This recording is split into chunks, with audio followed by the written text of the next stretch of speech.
Hello everybody, we are back. Wow, what a weekend we had, huh? Kind of crazy around here these days. Today's show, as you might have seen the title, I want to talk about media. It's one of my favorite things to talk about. I want to talk about it in a sense that I've always talked about on the show, not just because of what happened Saturday. And by the way, what happened Saturday is just, it's a level of absurdity that I've never seen this country at. We've taken on a banana republic resemblance here of there's just no way. All right, let me backtrack here. There's absolutely no way, right, that you decide, okay, here's the stage, this day before the show or whatever. Here's the stage, whatever man. I don't care who's doing a speech, whatever man it is. Okay, the podium's going to be here. Okay, all right. A 12-year-old, a Secret Service could walk a 12-year-old up on the stage and say, okay, where do you think we should, what buildings or what would you do to secure the person giving a speech here? Maybe that building where the snipers were is the first one, but number 2 has to be the one directly in front of the guy, 150 yards away, perfect dead straight on shot, and nobody was monitoring that building. However, you and I can't get on a flight without taking our shoes off, our belt. We can't even have an open bottle of water. And God forbid if that dangerous tube of toothpaste is larger than 1 ounce or whatever it is. You can't board a plane. But the Secret Service thought, you know, that building just looks safe to me. I just think there's no way anybody would get up on there and shoot somebody from that position. And yet that's what the media is implying that you and I are supposed to believe on the evening news. And now there's tens of millions of Americans who actually watch them denounce the whole thing to a point to it's like, are you people, I mean, you know what I think of the media. You know what I think of television. I threw mine out. My wife and I threw our television out 15 years ago. But the point is, I don't care what your beliefs politically are. I don't care who you think he is or the statements he made or he's a racist or none of that matters to me. What matters to me is obvious intent. Somebody was okay with that guy getting shot. That's obvious, okay? I don't care who the guy is on the podium. It was pretty obvious that they were okay with it. I don't want to get into the technicals. I don't want to get into the fact that they had a scope on the kid for a long time before he pulled the trigger. I don't want to even get into all that.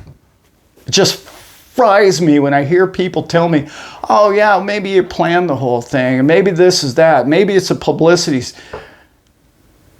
Maybe, just maybe, you shut that thing off and you stop paying attention to the people who are telling people to hate other people. I don't care what side of the aisle you're on. I don't care. It doesn't matter to me.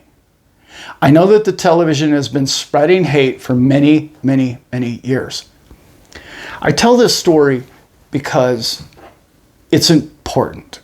Because I remember a time when this was not the case. Nighttime comedy news shows, okay? Johnny Carson used to be straight up the middle. All of them now are hate speak towards one party in particular, but one individual from day one. From the moment he came on the scene, it was hate speak about that individual. Now, I don't know how you judge your news or your information or the decisions that you make in your life, but I really like the contrarian view about a lot of things in my life. And when the media or the system tells me to hate this or hate that, or you can't do this, or, you know, this is illegal, or the system believes that that isn't right for these people, all the people, I tend to believe the other side. Now, you and I are never going to find out what happened Saturday. No way. I mean, 1963, ring a bell to you? Do we know what happened that day? As soon as the three-letter agencies are involved with deciding what happened that day, you and I are never going to hear about it. Period. Period. That's the end of that story. I don't want to make this video about that. I want to make this video about it's events like Saturday that change the momentum. Thankfully, that man had come out in positive. I'm not even going to use his name. I don't even care what you believe. I don't know how you could vote for anybody else. I don't like to vote. I don't vote. I don't believe in it. But I can say that I'm tempted for the first time in a very long time for different reasons. But one of them being the reason I'm about to share with the rest of this show. I thank God every moment that he actually came out in positive of crypto, the system. I know there's a lot of people that think he's just doing it to get votes. Well, why is he still going to the Bitcoin conference? He didn't have to go to that. If it was just for votes, hey, I already said he was going, now he can't because it got shot at, whatever. Okay. I think there's a big change coming. The momentum is here. You and I are experiencing the evolution of the crypto world. All you got to do is look at the market. Where's the market at? Market's been up. Why? A couple of days. Why? Nobody knows. Well, okay, Germany quit selling their Bitcoin off, which was ludicrous to begin with. I can't even understand why you would sell that on an open market. Doesn't make any sense. It's crazyville. But let's just look at all the things that have been happening, not just to Bitcoin, but all the top 10 coins that I love to talk about. My two favorite coins are Bitcoin and XRP, and I don't care which one of those you love more than the other one. It doesn't really matter to me because that's what you like. I'm not here to tell you what to buy or what to like. That would make me a financial advisor, which I'm not. I'm a man that sees potential, opportunity.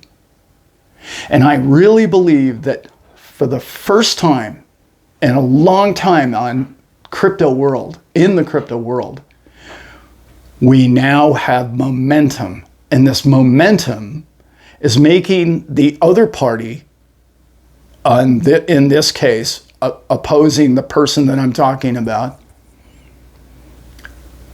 look like dinosaurs. That whole thing with Mr. Burns and Pocahontas is absolutely absurd. Our Treasury Secretary, Janet, coming out and deciding that, oh, wait a minute, maybe we shouldn't have done the same.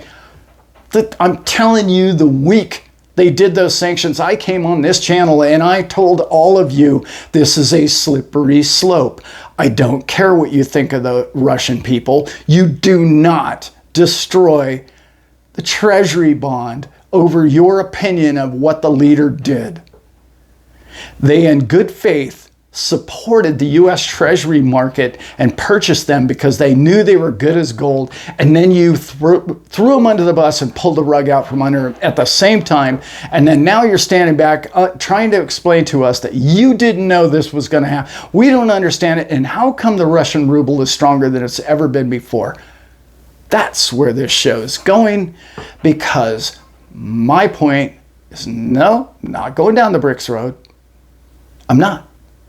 I'm going down the crypto road, because crypto is independent of even the Kremlin or the Republicans or the Democrats or the Chinese in any manner. We don't need a government. We don't need an agency. We don't need regulations. I talk about it all the time. I'm tired of regulating. No, I don't agree with any of the regulations that they've created. I don't like any of the committees that they promote. I don't believe in any of it. This is international coins. I happen to like this one on my shirt. I don't know if you guys could see that one. Love XRP. I love what Ripple's doing. The more decentralized we can make the value of your labor, our efforts, and everything we do to create money for our families and generations to come after us, is sacred. It's bigger than politics. It's bigger than media, and it's bigger than the dollar, and it's bigger than gold. Because gold, in my opinion, is a fantastic source of wealth, just like Bitcoin is. But the transactional value, and the value has to remain in the transactions.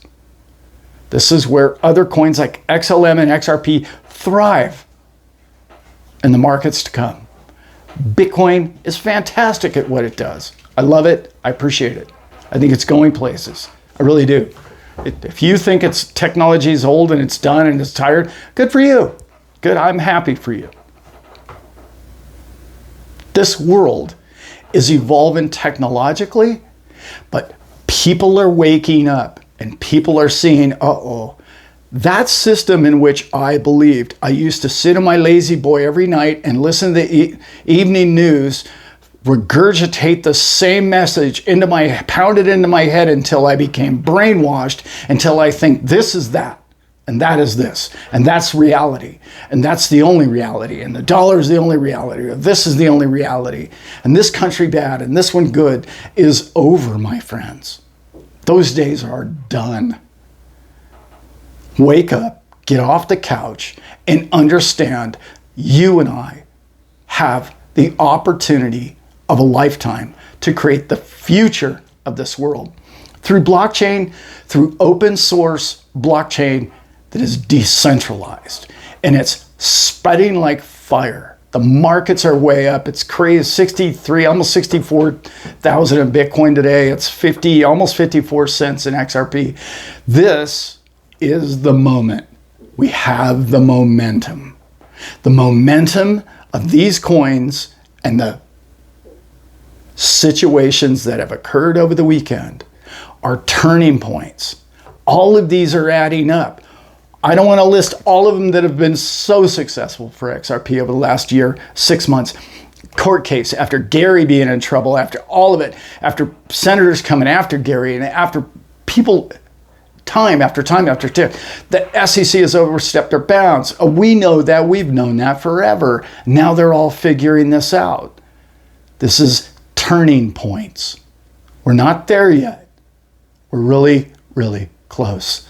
And I really want to end this video because I don't want my videos have been too long lately. I want to end this video with this message. Hate is not the answer. Fear is not the answer. If the person that you're watching on YouTube, I don't care where you're watching it, on the evening news, is telling you, is making a statement, calling another individual a racist or hating on them in any way, okay, without giving you evidence of it, not taking words out of context. I don't care the subject. I'm not talking about presidency at this moment. I'm telling, hate this, hate that, hate, no. That's not growth. That's not where we're going. Where you and I are going, we're going to the promised land, my friend.